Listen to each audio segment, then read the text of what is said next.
All right, folks. So we made it to the Master League. That last one took us over the top, and just like back in May, the season finale battle didn't quite go as epic as I would have liked. I would say if you want to see a good match, go back and watch the two that are immediately preceding battles 93 and 94. But putting this one back up on the screen so you can see, or you can tell, that this is kind of a newer player, because most experienced Gardevoir players will know that you don't want your Ralts on the front line. You don't really want to attack with your Kirlia. You want to put them on the bench and be ready to evolve to that Gardevoir, and you would sponge any damage with literally anything else. So your monkeys, even though of course you want them for the damage mitigation, they are much more expendable. It'd be better to keep your Kirlia on the bench and lose your monkeys rather than keep your monkeys and lose your Kirlia and your access to your Gardevoir.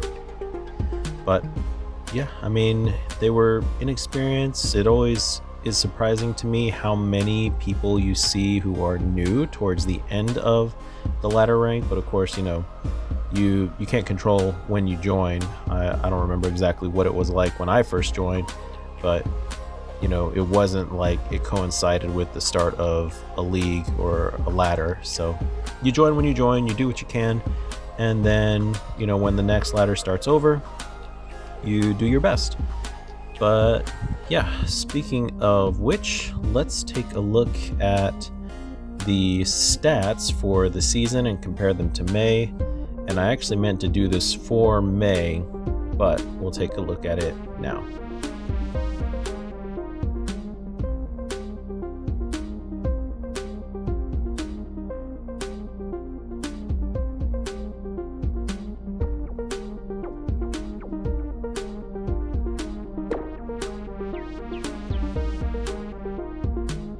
See, overall in this season I had 50 wins and 45 losses, total of 95 played, and a win percent of 52.63%. But if you look at just the wins and losses with the last deck I was using, the Ho-Oh Golden Flame and Armor Rouge Fire Off, wins 31, losses 23, total played 54 with a win percent of 57.41.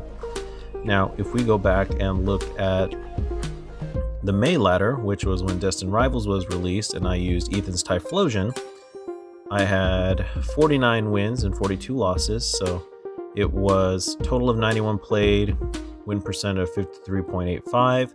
However, I played a whole lot more games with that Ethan's Typhlosion, so a total of 66 with 37 won, 29 losses, 56.06 win percent. And let's go back and look at July. So a total of 54 played, 57.41%. So even though I had fewer played with my Fire Off deck, I did have a slightly better win percentage. But the reason for that being is that in May, I kind of gave up on the other decks that I use much earlier. We'll scroll down and take a look at those. So started off with like my Hops Zacian, Wellspring Ogerpon, and those, like Wellspring 10 battles, 50%, Zacian 50%, and then even the Team Rocket's Mewtwo was 57.14%. But you can see the amount that I played with each of those: 7 matches, 10 matches, 4 matches, and then Enzorark, only 1 win in 4. So I'm surprised at how many people took Enzorark to the World Championships, because I feel like there's just so many ways to completely render the deck powerless.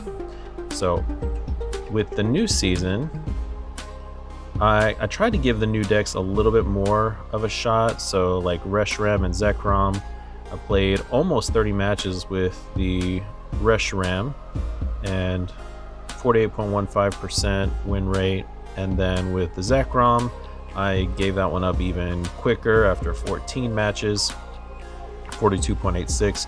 So previously, when I got to the 50% win rate, I felt that was time to just go ahead and change it up. Gave these more of a shot, and then, you know, I kind of get the idea for what to use based on what I face, but like, you know, the biggest thing is have fun. So if you're not having fun, even if you're using, you know, a meta deck, then I don't see the point of it. But if you're having fun and you're losing, you know, that I understand losing itself isn't fun, but I would rather use a deck that I enjoy and lose some of the time than just use a meta deck for the sole purpose of winning. But that is it for this season. Thank you all for tuning in, for watching. Thank you to all my new subscribers. I gained a lot more in this season, so hopefully you found it, you enjoyed it, and you'll stay tuned for the next one. But yeah, Ladder Reset is coming up soon, and I plan on trying several different decks. You know, we'll try out some of the ones that placed at the World Championships, but also what I've seen other people call rogue decks, meaning completely anti-meta. So should be fun. Stay tuned. Thanks for watching.